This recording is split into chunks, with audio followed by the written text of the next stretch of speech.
Hello, guys. Welcome to the first live stream, the League One review show. It's great. It's going to be something that hopefully grows on the channel. I'm hoping that you guys enjoy it. I'm hoping that it evolves as the season goes on as well. So I'm expecting it to be a little bit rusty as we go on to begin with, but we will get there in the end, I'm sure of it. It's going to kind of be set up where we go through games that have gone the previous week. So that'll include a Tuesday night game and the Saturday games in League One. We'll look at scorelines, we'll look at how the games played out, people to kind of keep an eye out as the season goes on. And then we'll finish up with a look at the league table. But it's also an opportunity for you guys to chat with me as well. So get your comments in the chat, get your comments in down below. As you see across the bottom of the screen at the minute, the scores from the first game week are scrolling across, and it was an interesting one, a very interesting day. But we're going to start with Doncaster Rovers, our club. I'm sure the 9 people watching at the minute, probably Doncaster Rovers fans. Hit me up in the chat, let me know that you're here watching. But yeah, let's get our game on screen. So as you can see, we got beat 2-1. Not a great start, but I think it was something that I was probably expecting. Wimbledon, I believe they had one player who was a new signing in their starting 11 on Saturday, whereas in comparison to that, we had one player existing from last season. So we are a very new squad. We're going to grow as a squad. It's going to take time to gel. And I think overall as a game, we were second best. Wimbledon deserved the win. But looking at the stats, possession, we had more possession. Shots, we had a couple more shots, 8-6. Shots on target is where we struggled. Only one shot on target. Charlie Seaman, a fantastic goal on his debut. Wimbledon had 3 shots on target and converted 2 of those. Passes, fairly well. We've 100 more passes with 394 compared to Wimbledon's 293. And for me, like I say, it was a very even game, but Wimbledon probably just edged it. The first half, I'd say we were kind of trading blows. It was a little bit of a chess match, and we were kind of feeling his way into the game. Both teams were kind of feeling themselves into the game. And then second half, we came out all guns blazing. Good evening, One Rovers Vlog, great channel. Subscribe to One Rovers Vlogs. If you haven't already, I believe you guys got beat 2-1 very late on, so same scoreline, same start, expected probably a little bit better. But yeah, for me, I think it's going to be a long process. I think we've got to be patient with it, really patient.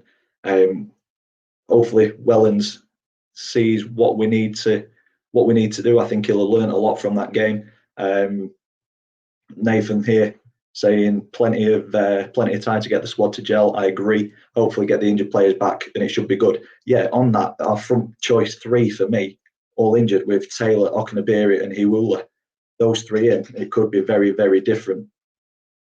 So yeah, I think there's definitely room to grow. I think there's definitely something there within our squad that could lead to something great. This season, well, maybe not great, mid-table, I'd say. But yeah, from going 1 up, I think we had maybe 5-10 minutes of the game where we looked solid, we looked okay.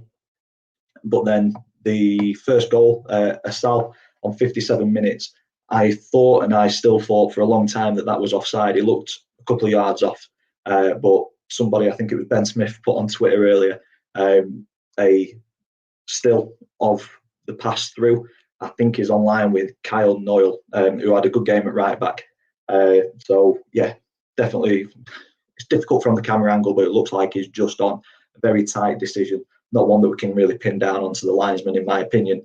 The free kick, well struck, but I think the keeper should be doing better. He's set his wall up. He's got beat down at the bottom corner on his side. It did go through Tommy Rowe's legs, which could have unsighted Dahlberg, but it is what it is. We're off to an initial defeat. I put us down for a 1-1 draw, so disappointed not to take at least a point from the game. But I think it's understandable with the squad. So let's have a quick look at the lineup, see how the Rovers lined up. It was Darberg, new keeper, in goal. He only signed on Friday, so don't think he'll have trained with the team, but I think he was very commanding. I think he had a good first half. I think he had a decent second half as well. Just that free kick, which was potentially savable. The back four: Noyle, Williams, Anderson, and Tommy Rowe. All four for me didn't do too much wrong. I think they had a good game. Looked a little bit rusty across the team, in my opinion, but as a back four, I think they'll be a solid unit across the season. Midfield three of Matt Smith, Ben Close, and Dan Gardner. Dan Gardner looked a little bit out of his depth to begin with, but I think you've got to expect that. He only signed on Friday as well, so he's not had much time with the team. He's been here as a trialist, but I think it's all about giving the squad time to get to know each other, get to know the system and the style of play that Rich is wanting, and hopefully push on from what we saw yesterday. Ben Close wasn't in the game enough for me. I think he got crowded out a little bit. I think if he's on the ball a little bit more, we will see more chances created. The shock for me on the lineup was Charlie Seaman. Didn't expect to see him there, but for me, a fantastic debut. Finished his chance very, very well, and yeah, I think he's put a stamp down to say that he should be in the starting 11 over the next couple of weeks. A good performance for me, and I think it was between him and Darberg for the man of the match. Barlow on the opposite side had a decent first half. Kind of didn't really get into the second half too much, but that may be fitness. And then Chakur, I think he got a bit of a lesson in football, or kind of professional football. 18-year-old lad, he got pinned down quite a bit, and say he was bullied, but it's definitely a learning curve for him. I think he's got potential to be a decent addition. Wimbledon, on the other hand, they lined up with a 4-2-3-1. I think that midfield battle was where the game was won. We just didn't get hold of the ball enough. And Asal, McCormick, both had very, very good games. Palmer looked very dangerous as well. But Nightingale and Hennigan, like I say, they just pinched Kerr down and didn't really give him any sort of chance of getting a shot on goal or anything. And he looked a frustrated figure. So, yeah, all in all, a disappointing result. Disappointing performance. I think the build up to the game was kind of excitement and a little bit of expectation going into the game, and it just kind of fell a little bit flat towards the end. But give it time, I think we will be okay. So let's have a quick look through some of the posts here. We've got Max. Hello, Max. Hope you're all right. How are you doing? We've got Kieran as well saying hello. Good evening. Nathan Ward, he has said keeper was about a yard off his line on the free kick. On his line, he'd have had a better chance of saving it. I agree. I think it was on that side. He's set his wall up, and for me, he's got to be looking at that, and he's probably a little bit disappointed with the fact that it went in. It was a well struck free kick, though. Got to say that for McCormick, a very good, very well struck free kick. So we'll give him that one. We've got Tyler Rollison here as well, Charlton blogger. So hopefully when we face each other, we'll get guests on this show, because that's something that I'm wanting to do moving forward as well. So anybody from opposing teams who's got a channel and you want to come on and talk about the fixture when we play, you, more than happy for you to come on to that. But yeah, hopefully get some more guests on and things, and then just kind of work through the week's fixtures. So moving on to some of the other fixtures, as you can see, they've been scrolling along the bottom of the screen there. We will make a start with Ipswich Town and Morecambe. It finished 2-2, and this was a shock result for me. Morecambe just coming up from League Two. Ipswich spending a lot of money and recruiting really well this season or this summer. So it was expected for them to kind of hit the ground running and potentially be leaps and bounds ahead of everybody in League One. But League One is going to be a very, very tough division, and it's shown here with Morecambe taking Ipswich all the way. Maybe they've faced Ipswich at the right time, where similar to us, a lot of players coming in and stuff. So it's going to take time to have that squad gelling and working together. So maybe Morecambe have just hit Ipswich at the right time of the season. But yeah, Ipswich 13 shots, only 3 on target. That'll be a disappointment there. Whereas Morecambe, very clinical, 6 shots with 2 on target, scoring both of those goals, or both of those shots. And it took Ipswich until the 91st minute to get that point. So not a great start for them, but they've got a point on the board. They're on the way. On to the Shrewsbury-Burton game. This one finished Shrewsbury 0, Burton 1. Continuing Burton's form through from last season. Jimmy Floyd-Hasselbank doing a great job there with Dino Marmria. And I thought Burton may struggle at the start of the season, a couple of injuries. But yeah, looking like they're setting off from where they finished last season. Less possession in the game, but it doesn't matter. The only stat that matters is the one at the top. Plenty of shots, 14 shots, only 5 on target though. Something that they'll want to work on. But if they remain solid at the back, don't concede many, they'll win more than they lose. So yeah, a good start for Burton there with a 1-0 victory away from home. Shrewsbury, not a bad team in League One, so yeah, they should be happy with that result. Big scoreline at Bolton Wanderers, newly promoted Bolton against a fancied MK Dons team. One of the teams who I've got as kind of up there pushing for top 6. It's a difficult one to judge because the manager's gone to Swansea, and that style of football, will it continue with his name escapes me, Dean Lewington? Will it continue with him in charge? Who knows? But a decent result away from home, to score 3 away from home, you'd be thinking that you'd like to win the game. But a 95th minute equaliser from Alex Baptiste, ex-Rovers player, secured a point for newly promoted Bolton. I think Bolton will be fine this season. I think they've got potential of pushing for those top 6 places, but at the same time, I think it should be a season where they're looking at kind of establishing themselves in the league, and then do kind of what Wigan have done over this summer, and then start recruiting more quality, and then a push next season. But a great start for them back in League One. Josh Sheehan equalising on the 30th minute after Issa, fantastic player, scored for MK Dons on the 22nd. It was a bit of to-in and throw-in. Bakayoko on the 67th minute makes it 2-1, and then Scott Twine, a couple of minutes later, equalises once again, and then MK Dons go on and get ahead 3-2 with Boateng on the 83rd minute. And as travelling supporters, you'd think, fantastic, that just see it out, manage the game out. We've been in front, we've come from behind. What a game! And then Alex Baptiste pops up in the 95th minute to break hearts. But hopefully they've enjoyed the day out at Bolton. But yeah, what a game! Very even across all the stats there. But there we go. Moving on to the Gillingham and Lincoln game. Gillingham 1, Lincoln City 1. Lincoln off to a flying start with Aidan on 4 minutes. So Gillingham fans at home, you'd be thinking, why this early on in the season? But 44th minute, Lloyd comes back up with an equaliser. And for me, it's looking like Gillingham had the majority of the game in terms of shots, with 17 compared to Lincoln's 10. 6 on target to 4, but the possession just edging it for Lincoln with 57%.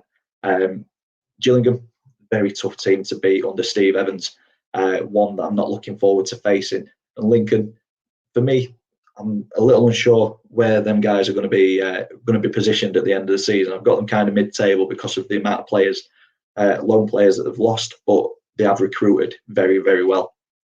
So definitely one to watch, but just one that I'm not too sure about where they'll finish and how they'll fare throughout the season. It's going to be such a difficult division to kind of predict or see. There's going to be some very strange results, I think, cropping up over the next couple of weeks, especially early on while teams are starting to get to know each other. But yeah, I think everybody is going to beat everybody. It's going to be tough or very tight up near the top of the table, and we'll just see how things pan out. It's going to be very interesting to watch anyway. Moving on to the Fleetwood versus Portsmouth game. a tight game, finishing 1-0 to Portsmouth. And Fleetwood are one of those where I have concerns for them this season. Are they going to have enough to stay up? I think so, but it's games like this where they've been on top that they need to get that goal, or at least see it out and get the point. Saturday, they couldn't do that. It finished 1-0 with a Lee Brown goal on the 60th minute, but I wouldn't say it's a smash and grab. I think Portsmouth have had a couple of opportunities within the game, and watching the highlights, it looked relatively even, but they just had that little bit of extra quality to get the goal and take the 3 points back down south.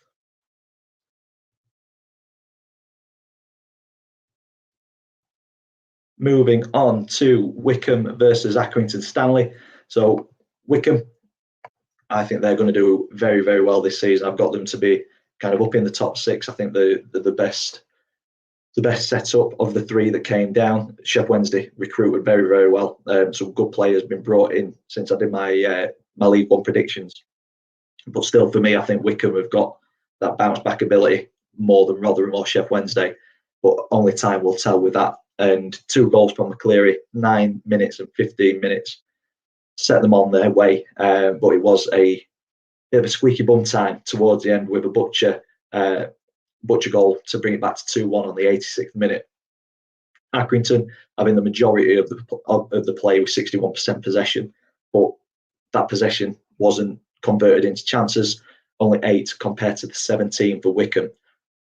So you want to be having shots on goal. You need those shots on goal as much as possible if you're going to have any sort of chance of getting results in League One.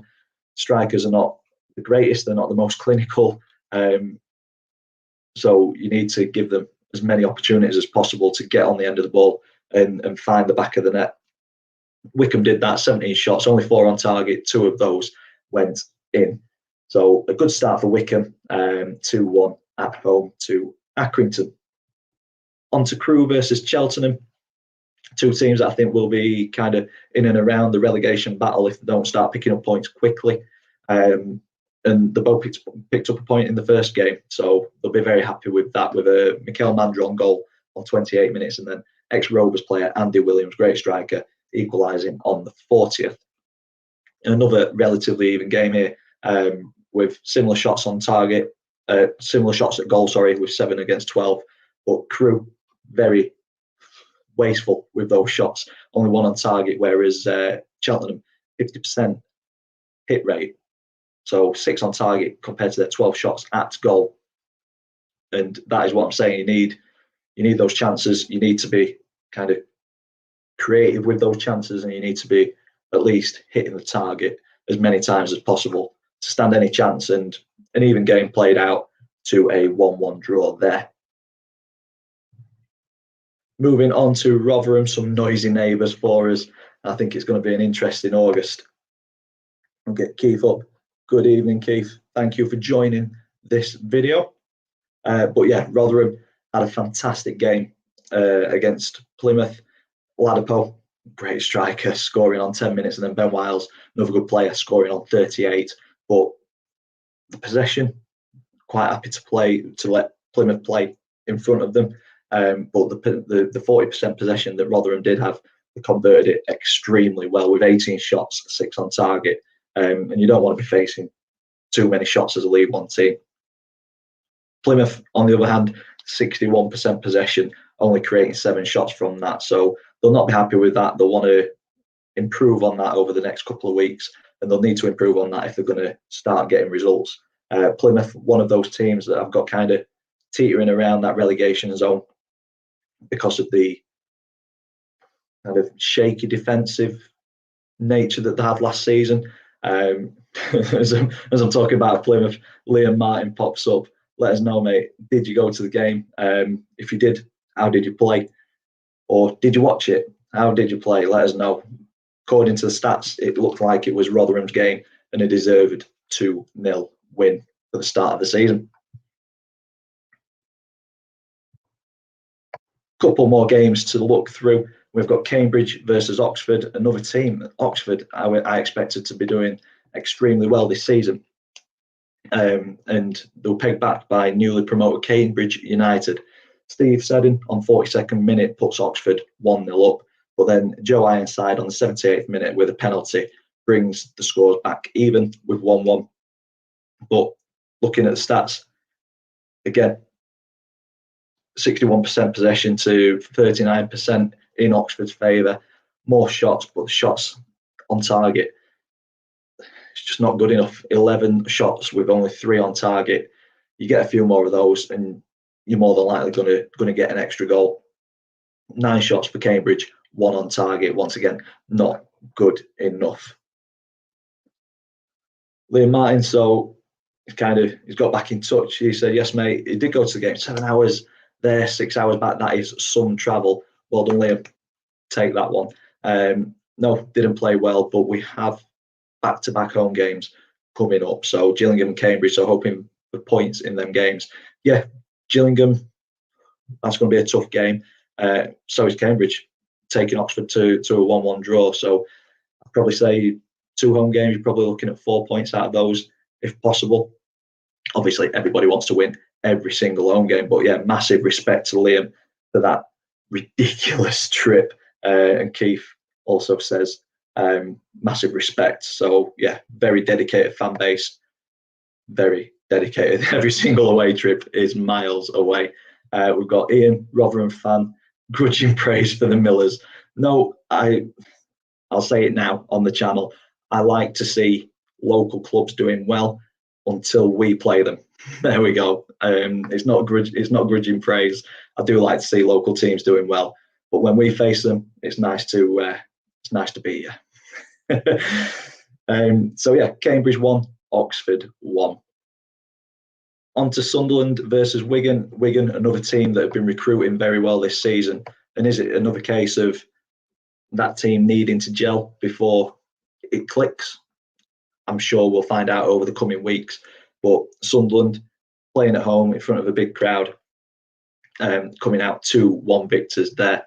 Wigan going 1-0 up with Gwion Edwards on 15 minutes. Aidan McGeady, pretty much instant reply from the penalty spot on 17. And then Ross Stewart on the 53rd minute, taking the 3 points.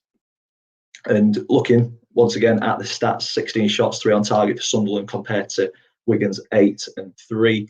So plenty more shots for Sunderland. Looks like they've been on the attacking foot and getting shots in and around the area. And possession, fairly even. But looking at that, Sunderland deserved winners on the day. And then the final game, it was the evening kickoff, Charlton versus Sheffield Wednesday, 2 teams that I have tipped to be well up there in and around the playoffs come the end of the season, if not the top 2. Played out a bore draw, but from what I saw, bits and pieces on the TV, there was entertaining sections towards the end of the game. That Barry Bannon run, fantastic. He's dinked it, he's kind of popped it through the player's legs. Well, he's faked a shot first, skinned one player, popped it through the defender's legs, who's then taken a swipe at him with his back leg, and he's just kind of skipped past that, got the shot off. Very unfortunate not to find the bottom corner with that one. I think that would have taken the 3 points for Sheffield Wednesday. But yeah, looking forward to playing those on Saturday. So it's Sheffield Wednesday versus Doncaster Rovers at Hillsborough next Saturday. Looking forward to that one. I will be going to that. So yeah, some interesting results over the weekend, and that has put the table like this. Fantastic reading for Rotherham fans. You will be wanting to stop the count now. 3 points, top of the table, 2 goals. Yeah, can't ask for anything better after a first game of the season. AFC Wimbledon, as I said towards the start of this stream, deserved winners on the day for me. They look more organised, they look more compact, they looked just more of a team than what we did, and deserved a 2-1 win. They currently sit in 2nd position. Well done to you guys. Sunderland, Wickham, Burton and Pompey make up the top 6. But does it really matter, because it's the start of the season? It's all going to change very, very quickly. We'll get this one on from Ian. Smash the Porkers, Dan. How much tickets? Tickets aren't too bad. I believe the £26. I expected more for that. More going to Sheffield Wednesday. I've seen kind of high end ticket prices. I do think £26 is too much. I think 20 is plenty. I think that should be something that goes across the whole divisions. But teams have their own pricing structure. Us fans just have to get hit by it, unfortunately. So yeah, moving on to the bottom four. It's not good reading for us. Plymouth currently sit bottom with Shrewsbury, Fleetwood, and Doncaster Rovers making up the relegation zone. And Wigan, Sheffield Wednesday, Charlton, three teams who would be expected to be well up there come the end of the season, are also flirting with relegation so early on. We've got Lewis, who's just popped in, saying that Charlie Wyke isn't going to do much with Wigan unless he has service. Yes, he's done well with us, but only because of McGeady. I've got to agree with you there. McGeady was fantastic. He absolutely ruined us last season. At the Stadium of Light, it was McGeady to Wyke every single time. We just couldn't deal with it. So yeah, it'll be interesting to see if he's not getting that service. Will he be scoring so many? Who knows? We will see. Let's have a look through a few of the comments before we finish up here. You could probably get Omar Bogle getting 20 goals with McGeady next to him. Yeah, Keith, definitely. McGeady's delivery is second to none. It's something that every fan wants. Just somebody in the middle of the park who can dictate the play, just kind of pull the strings and just put chances on a plate for strikers, and they literally can't miss it. I think we potentially have got that in Bostock or close. Like I say, it's just about getting that gel, getting the team to click. It'll come. It will definitely come. A couple more questions flying in. Ian, are you coming to the New York Stadium? Hopefully. Fingers crossed. Nothing planned on that Saturday. I believe I should be at the New York Stadium. So if you want to be on Fans Thoughts, hit me up and we will sort that out for the match day vlog. And also, Liam Martin, you're going to Home Park when we face you, Dan. That is another ground on the 92 that I've not done yet. I would like to do that. So once again, just got to see the schedule and see what I'm doing that day. But hopefully, that is one place that I wouldn't mind going. Might be Tuesday night, Plymouth, though. Not sure. It is a game that I want to go to. Once again, though, if I am there, I'll let you know. And if you want to be on Fan Sports, you're more than welcome.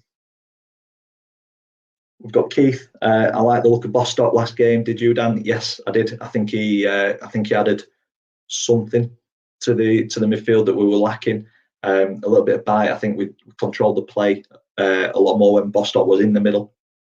But for me, we just didn't move forward quick enough. I think Bostock will more than likely start. I prefer Bostock than Gardner, but saying that, Gardner's not had as much time with the squad. But I think as fully fit 11 for Doncaster will go toe to toe with anybody in the league. It's just giving it time. The same goes with Ipswich, Wigan, teams who have recruited a lot of players or going through a rebuild, like Portsmouth as well. It might just take that little bit of time. And from us, from the fans' point of view, I think we've just got to be patient. Didn't like the fact that the Rovers players didn't applaud the fans when they were walking off. Would be nice to find out why that was. Really frustrated me that as a fan, especially seeing as we've been out of the game and out of the grounds for so long. You'd have thought that the fans, the players would have liked to thank us. What else have we got? Yeah, definitely play a pass. So kind of just came to him, played it, nice little curve on the pass into Bogle. Didn't really have to move. Was that the one that Bogle tripped over, I think? It may well have been. I remember him tripping over the ball a couple of times. A frustrating striker, Bogle, sometimes. I just hope that a little bit more service into him. Who knows? We might get a couple of goals out of him this season. But I'm just looking forward to Taylor coming back in, Okunabiri and Hiwula. Those front three could be the difference for Doncaster Rovers this season. So that is it for this video. We've kind of touched upon and reviewed the Doncaster versus Wimbledon game. Disappointing, well, in a nutshell, disappointing to lose, but half expected with the setup of the team. We've looked at all the results and the league table from this weekend. Standout result for me has to be Morecambe taking Ipswich all the way, and also Rotherham with a 2-0 win, putting those top of the table. If you've enjoyed this and you want to see more every single Sunday, let me know in the comments down below once this is uploaded. Stick a big thumbs up on it, share it, get it out there, subscribe if you haven't already. As always, thank you for watching. I will see you in the next one.